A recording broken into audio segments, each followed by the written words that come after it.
इस बुलेटिन में बात होगी संसद में विपक्ष द्वारा सरकार के घेराव की, देश में लागू हुए 3 नए कानूनों पर उठे सवालों की। देखेंगे केजरीवाल ने क्यों खटखटाया दिल्ली हाईकोर्ट का दरवाजा, राहुल के खिलाफ याचिका लगाने वाले बीजेपी नेता को क्यों लगी कोर्ट से फटकार, जानेंगे महाराष्ट्र में छिड़े सियासी घमासान को, और बुलेटिन के आखिर में देखेंगे जाने माने कार्टूनिस्ट इरफान की इस खबर पर पड़ी तिरछी नजर। लेकिन दिन भर की तमाम बड़ी खबरों से पहले एक नजर आज की सुर्खियों पर। नमस्कार दोस्तों, आज की वीडियो में हम लोग देखने वाले देश और दुनिया में तमाम बड़ी खबरें जो इस समय चल रही, साथ ही साथ इस समय देखेंगे जो पुरस्कार जो कि एक बड़े बिजनेसमैन ने धक्का मारा था एक लड़की को और वहां पे उसकी डेथ हो गई थी, उस पर भी आप लोग देखेंगे। सीएम केजरीवाल भी फंसे हैं बहुत ही गहरी मुसीबत में, हाईकोर्ट में इस समय वो जाकर अपील करने वाले। आइए देखते हैं सब कुछ इस वीडियो में। तमाम बड़े बड़े चैनलों का न्यूज़ आपको सिकोड़ करके इस वीडियो में एक वीडियो दिखाया जाएगा जो कि देश और दुनिया के तमाम जो चल रहा है उसको साथ एक ही वीडियो में आपको दिखाया जाएगा। चलिए पहले वीडियो को देखते हैं, उसके बाद वीडियो को लास्ट में बात करेंगे और वीडियो को लाइक और चैनल को सब्सक्राइब जरूर करिएगा। चलिए पहले वीडियो को शुरू करते हैं। नमस्कार, दिन भर की बड़ी खबरों में आपका स्वागत है। मैं हूं आपके साथ। दिन भर का बड़ी खबर आइए सुनते हैं। होगी संसद में विपक्ष द्वारा सरकार के घेराव की, देश में लागू 3 कानूनों के बारे में बात करेंगे। देखेंगे केजरीवाल ने क्यों खटखटाया दिल्ली हाईकोर्ट का दरवाजा, राहुल के खिलाफ याचिका लगाने वाले बीजेपी नेता को क्यों लगी कोर्ट से फटकार, जानेंगे महाराष्ट्र में छिड़े सियासी घमासान को, और बुलेटिन के आखिर में देखेंगे जाने माने कार्टूनिस्ट इरफान की इस खबर पर पड़ी तिरछी नजर। लेकिन दिन भर की तमाम बड़ी खबरों से पहले एक नजर आज की सुर्खियों पर। पहले सुर्खियां पढ़ लेते हैं। सुप्रीम कोर्ट के जज जस्टिस BR गवई ने हाई कोर्ट के जजों पर की सख्त टिप्पणी, प्रमोशन के लिए सुप्रीम कोर्ट में प्रचार करें बंद, समय से निपटाएं केस। संसद में पहले ही संबोधन में बीजेपी पर बरसी टीएमसी सांसद महुआ मोइत्रा, बोली मेरी आवाज दबाई तो जनता ने बैठा दिए 63 सांसद।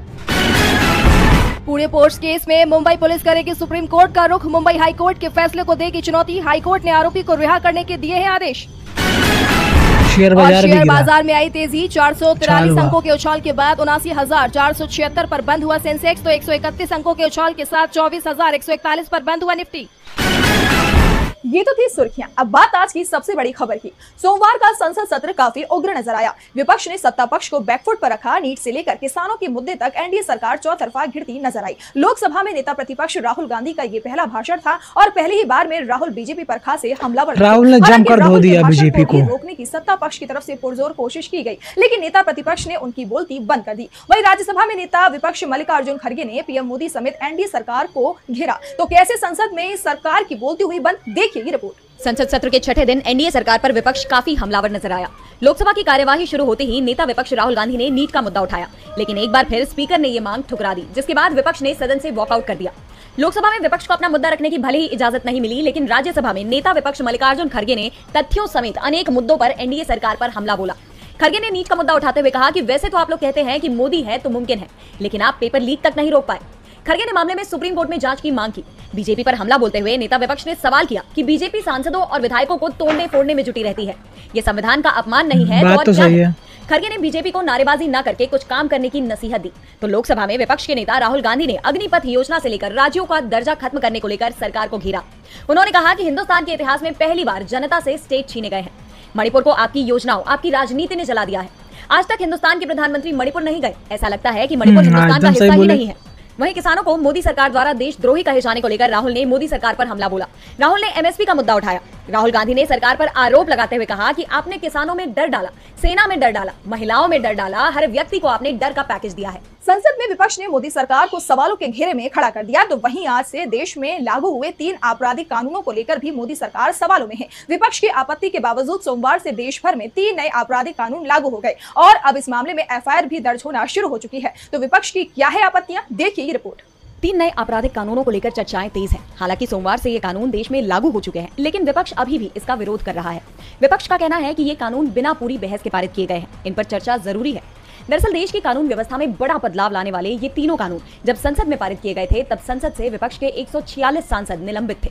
वहीं गृह मंत्री अमित शाह ने दावा किया कि इन कानूनों से अब दंड की जगह न्याय मिलेगा, मामलों में देरी की जगह स्पीडी ट्रायल होगा। शाह ने कहा कि आजादी के 77 साल बाद क्रिमिनल जस्टिस सिस्टम अब पूरी तरह से स्वदेशी हो गया है। बता दें कि इन कानूनों के लागू होने के साथ ही देश में सबसे पहला केस ग्वालियर में दर्ज हुआ।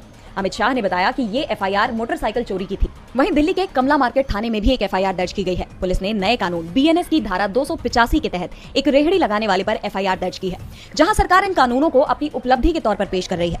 वहीं विपक्ष इनका विरोध कर रहा है। कांग्रेस नेता P चिदम्बरम ने एक्स पर एक ट्वीट कर लिखा कि 90 से 99% तथाकथित नए कानून कट, कॉपी और पेस्ट का काम है। कुछ बदलाव सीधे तौर पर असंवैधानिक है।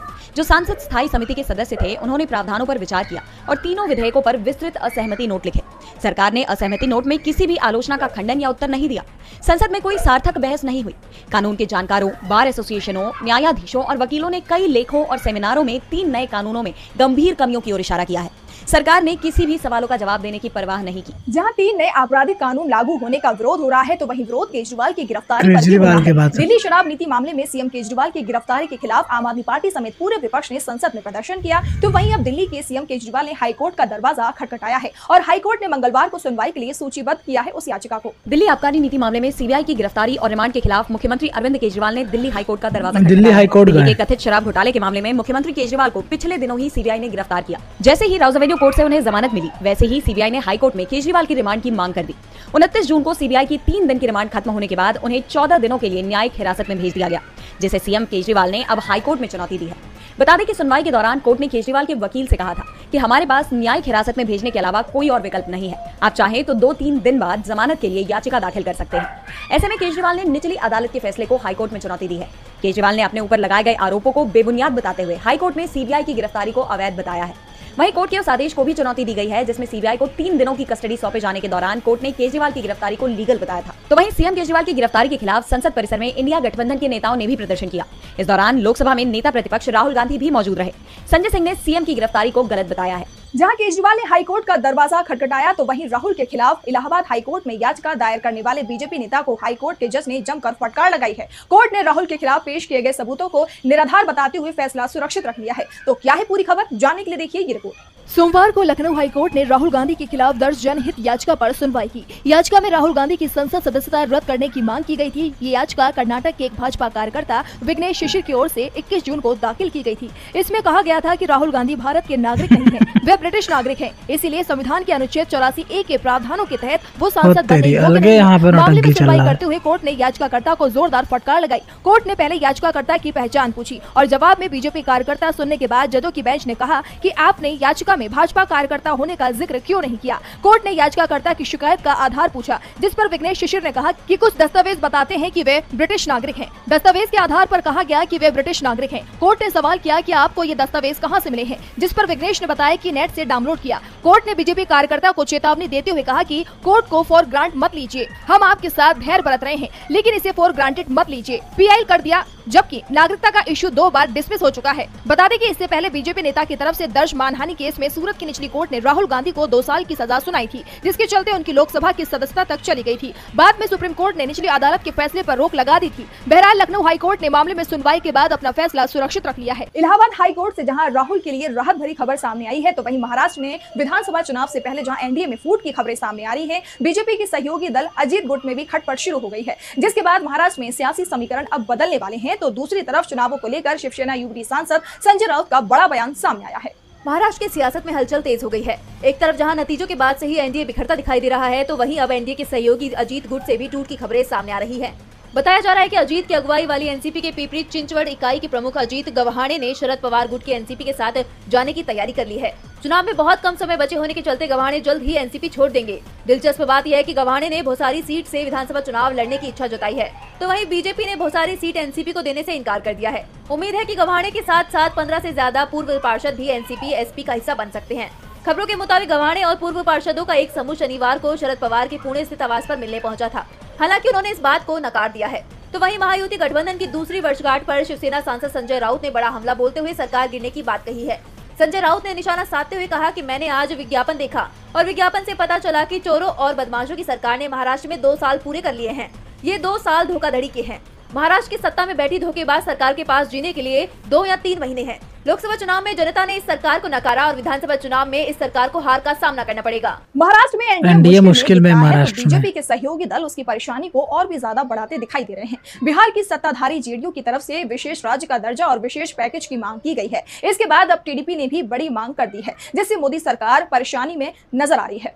पिछले दिनों जेडीयू की राष्ट्रीय कार्यकारिणी की बैठक हुई। इस दौरान बिहार को विशेष राज्य का दर्जा देने की मांग उठाई गई थी।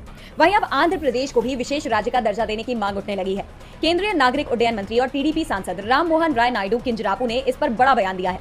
किंजरापू ने कहा कि तेलुगु देशम पार्टी इस मांग को पूरा करने के लिए कोई रास्ता निकालेगी। उन्होंने कहा कि राज्य के फलने फूलने के लिए कुछ अन्य मुद्दे भी जरूरी हैं। अगर आप एक चीज पर जोर देंगे तो दूसरी चीजें छोटी लगने लगेंगी। मेरे लिए रेलवे जोन ज्यादा महत्वपूर्ण है क्योंकि मैं उत्तरी आंध्र से आता हूँ। उन्होंने आगे कहा कि आंध्र प्रदेश की कोई राजधानी नहीं है, हम इसके लिए अमरावती की मांग कर रहे हैं। ये जरूरी है और मुझे इस पर जोर भी देना है। हमारा ध्यान पोलावरम पर भी है, जो एक राष्ट्रीय परियोजना है। पिछले 5 साल में इसमें कोई प्रगति नहीं हुई है, लेकिन जब आप एक मुद्दा उठाते हैं तो ये काफी हद तक राजनीतिक हो जाता है।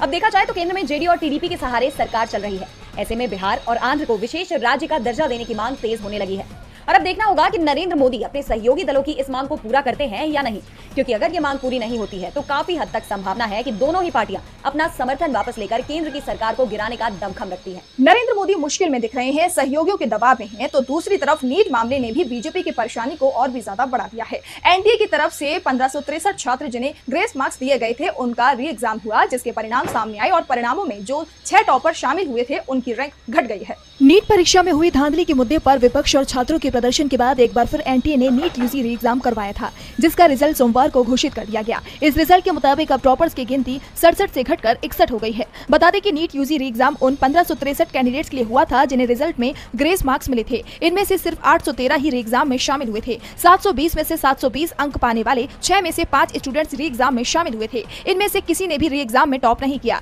जबकि छठे कैंडिडेट्स को भी ग्रेस मार्क्स हटाकर बने नंबरों की मार्कशीट दी जाएगी। ऐसे में अब टॉपर्स की गिनती 6 कम हो गई है। बता दें कि 23 जून को आयोजित नीट यूजी री एग्जाम में 750 कैंडिडेट शामिल नहीं हुए। कुल 1563 में से 813 कैंडिडेट्स ही एग्जाम में शामिल हुए थे, जिसमें चंडीगढ़ में 2 कैंडिडेट्स के लिए एग्जाम सेंटर बनाया गया था। उनमें से कोई भी परीक्षा देने नहीं पहुंचा। छत्तीसगढ़ से कुल 602 में से 291 कैंडिडेट, गुजरात से 1 कैंडिडेट, हरियाणा से 494 में से 287 कैंडिडेट्स और मेघालय के तुरा से 234 कैंडिडेट्स एग्जाम में शामिल हुए। बता दें कि सुप्रीम कोर्ट के आदेश के बाद नीट यूजी दोबारा परीक्षा 23 जून को आयोजित की गई थी और अब नीट यूजी का रिजल्ट जारी होने के बाद काउंसलिंग की प्रक्रिया 6 जुलाई से शुरू होगी। और बुलेटिन के आखिर देश और दुनिया के तमाम आप जाने माने खबर आप लोगों ने इस चैनल पे देखा। यहीं पर दोस्तों आप लोग इस चैनल पे ये वीडियो देखने को रोजाना मिलेगी और रोजाना आपको देश और दुनिया में क्या हो रहा है ये भी जानने को मिलेगा। सीएम केजरीवाल देख सकते हैं इस समय बहुत ही मुसीबत में फंसे हुए हैं, साथ साथ विपक्ष के दल उनको फंसाने में लगे हुए हैं। अब ये सुप्रीम कोर्ट से अब हाई कोर्ट जाने वाले हैं, जो कि केजरीवाल, और वहाँ पर जो निर्णय होगा वो आपको इस चैनल पर दिखाया जाएगा। और देश और दुनिया में जो तमाम बड़ी बड़ी न्यूज़ चैनल पर जो चलते हैं न्यूज़, और साथ साथ जो मेन मुद्दे हैं, जो मेन न्यूज़ आपको इस चैनल पे छाट करके दिखाया जाएगा। जो मेन न्यूज़ है सब से लेकर के आपको इस चैनल पे एक साथ दिखाया जाएगा। इसलिए आपको सब चीज़ अगर मेन न्यूज़ देखना है सिर्फ देश और दुनिया में क्या चल रहा है, तो आप लोग हमारे चैनल को सब्सक्राइब करिए। इस चैनल आपको यही चीज़ दिखाया जाएगा जो देश और दुनिया में चल रहा है। साथ ही दोस्तों आप लोग को अगर हमारी वीडियो अच्छी लग रही है तो वीडियो को लाइक और चैनल को सब्सक्राइब करना बिल्कुल ही मत भूलिएगा, और वीडियो को शेयर करिएगा सभी तक, ताकि सभी लोग जो देश और दुनिया के तमाम बड़ी खबरों को सुन सके और जान सके और एकदम निष्पक्ष होकर सही चीज़ जाने। और जो ऐसे आज तक हो गया, आर भारत हो गया, और भी जो बड़े बड़े चैनल है जो वहाँ पर मेन मुद्दे चल रहे हैं, वहाँ पर जो दिखाए जा रहे हैं, उसमें से आपको मेन चीज़ों को यहाँ पर कट करके आपको यहाँ पे मेन चीज़ दिखाया जाएगा। इसलिए आप लोग हमारे चैनल को सब्सक्राइब करिए। No wastage of time, only informative video you will see. तो दोस्तों आई होप आपको ये वीडियो अच्छा लगा होगा, तो वीडियो को लाइक, चैनल को सब्सक्राइब और अपना प्यार इसी तरीके के हमारे चैनल पर बनाए रखिएगा। मिलते हैं किसी और दिन किसी और अपडेट संग, तब से संग राधे राधे, जय श्री कृष्ण, जय भारत माता की।